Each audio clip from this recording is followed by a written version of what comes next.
okay, this is a problem that filmmakers or screenwriters go with today, कि establish करने के लिए they sacrifice the scene. And I've हाँ seen so many films जहाँ पे ये हो रहा है. Okay, हाँ you हाँ, so just because तुमको एक lore establish करना है, तुम कैरेक्टर्स establish करना छोड़ देते हो, तुम प्लॉट आगे बढ़ाना छोड़ देते हो, तुम सिर्फ establish करने में लग जाते हो कि यार बाद में पब्लिक को समझ में आएगा या नहीं. क्योंकि तुमको स्पून फीडिंग करवानी है थोड़ी. Okay. अल्टीमेटली क्या होता है ना, अल्टीमेटली अल्टीमेटली जो प्रॉपर प्रॉपर क्या चल रहा है वो समझते समझते आई थिंक हाफ टाइम खत्म हो जाता है मूवी का। कि फाइनली ये जो प्रोसेस है ना, जब मतलब कि ये क्या कहाँ तुम्बाड़ में उस किले के अंदर जाके वो उस देवी के कोख के अंदर से जाके कैसे वो सोना निकाल के बन रहा है, वो चीज पूरी तरह समझने के लिए बहुत टाइम लगता है। देन मतलब वही आधी आधी मूवी खत्म हो जाती है। क्योंकि if you think about it, तेरा जो एक तो वो देवी की जो वही जो सबसे पहले मूवी शुरू होती है, देवी की कोख की पूरी वो लोर लोर बताते हैं। फिर you hear the voice over of our protagonist जो मेन होता है, और उसका वो अपने बेटे को Yes. कहानी सुना रहा होता है। So that scene is coming after, बाद में हम वो सीन वापस आते हैं, और वो सीन होता है जब वो अपने बेटे को लेके जा रहा होता है उस पहली बारी उस किले के अंदर उसको बताने के लिए क्या करना है। तो तब वो उसको कहानी सुना रहा होता है, तब वो उसको बता रहा होता है। So the audience is introduce to that, और फिर उसके बाद we cut back to the flashback जिसमें हम मतलब हम स्ट्रक्चर वाइज हम जा रहे हैं। तो But it is this voiceover is okay. I have to rant about this. Okay, हाँ uh, this voiceover is flash forward done right. Okay, yes flash yes forward इतना फकअप करते हैं लोग कि वो हाँ बता देते हैं आगे सीन में क्या होने वाला है. हाँ ठीक है. सो वी हाँ in our minds like okay ये लोग तो सरवाइव कर जाएंगे तब तक. हाँ ओके, ये लोग का मेंटल स्टेट ये है तब तक. I don't want to know. मेरे को क्यों सरप्राइज इसमें होना. क्योंकि इसमें इसमें इसमें वॉइस कुछ नहीं ओवर में पता है तेरे अपना. को पता ही नहीं है कि तू कौन हाँ. कैरेक्टर है, किसको बोल रहा है, कौन सा बच्चा है। क्योंकि अल्टीमेटली क्या होता है कि उसके बाद हम एकदम दो बच्चों को देखते हैं। सो ऑटो तुम्हारा यस. दिमाग तुमको लगता है कि शायद इन्हीं में से कोई बच्चा है, बट उसमें मेल फिगर है ही नहीं। तो ये कौन सा मेल फिगर किसको एंड देन बात। when one of them dies, you are like, oh ये नहीं हो सकते फिर. Then हाँ, ये there's नहीं हो something सकता else. एग्जैक्टली। तो that is what I am saying, it is a very good way. मतलब इट दैट इज व्हाट ना smart writing. This is Very. The whole credit goes to smart writing and the director who carefully constructed every bit of it. ये बहुत ही carefully meticulously planned और meticulously crafted structure है इसका। तभी मेरे को क्या था कि इट इज लाइक तुम इसको देखोगे तो तुमको बहुत टाइम लगेगा इसको समझने में पूरे कि क्या हुआ है। Before you get the whole picture, it it takes a lot of time कि तेरे को Yeah. समझ में आ रहा है कि क्या हो रहा है क्या नहीं हो रहा है। क्योंकि अब तू देखेगा तो हाँ, फिर ये चीज एस्टेब्लिश हो गया पहले सीन में, ये एस्टेब्लिश होगा कि गोल्ड का कॉइन है।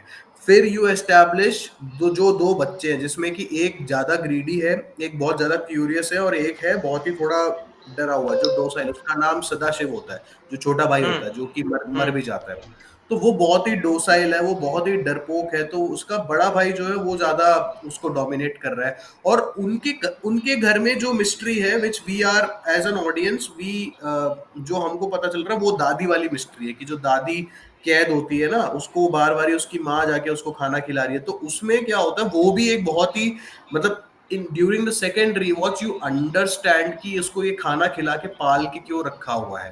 पहले तो तुम्हें समझ में ही नहीं आता कि पहली बार जब तुम देख रहे हो तुमको लगता है कि ये क्या है। क्योंकि ऑटोमेटिकली क्या, because everyone who's watch horror movies knows कि हाँ बाबा ऐसा कुछ हॉरर मूवी है तो दे एक्सपेक्ट कि हाँ कुछ पोजेशन होगा, कुछ कैसे कुछ ना कुछ होगा, डीमन पोजेस करके रखा है।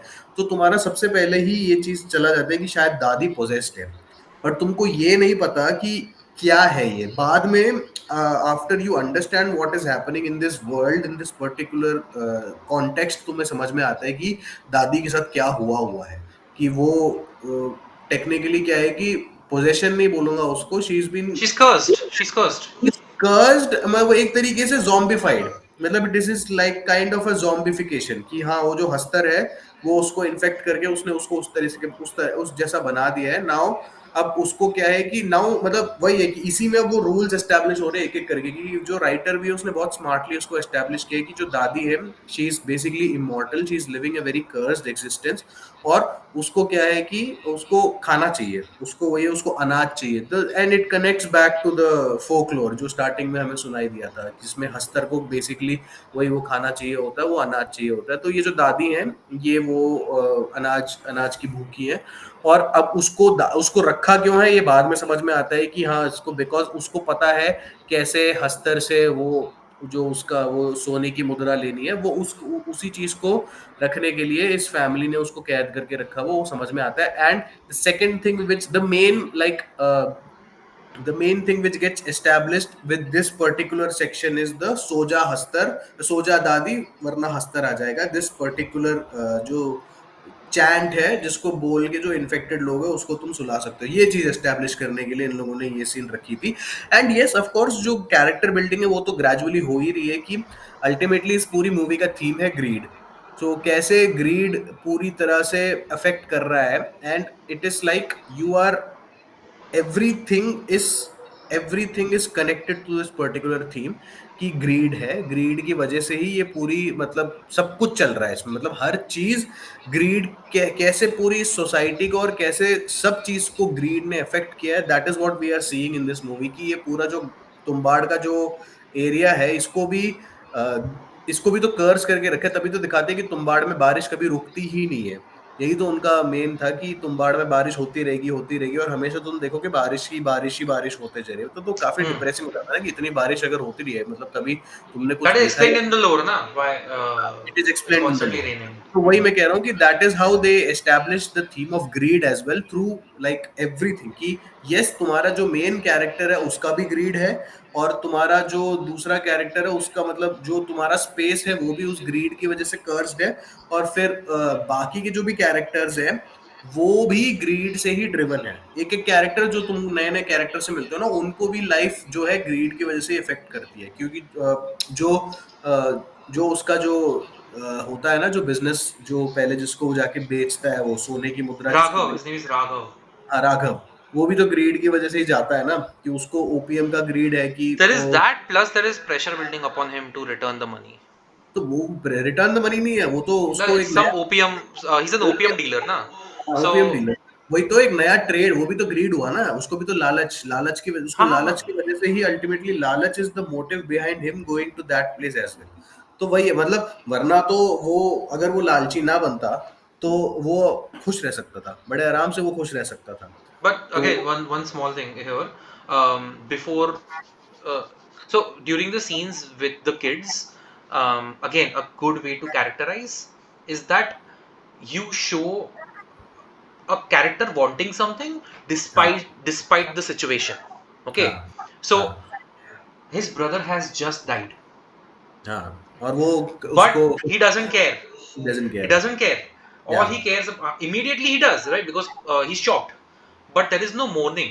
There is It's no just कि मॉर्निंग, मेरे यस, को पैसा, मेरे को खजाना चाहिए. खजाना Okay, चाहिए। a great way to characterize, because now you have set up कि इसको कितना बुरी तरह से and he wants it. that is basically also it is also a setup for his ultimate inversion and में, क्योंकि एंड में क्या होता है, एंड में ही sacrifices himself to save his son।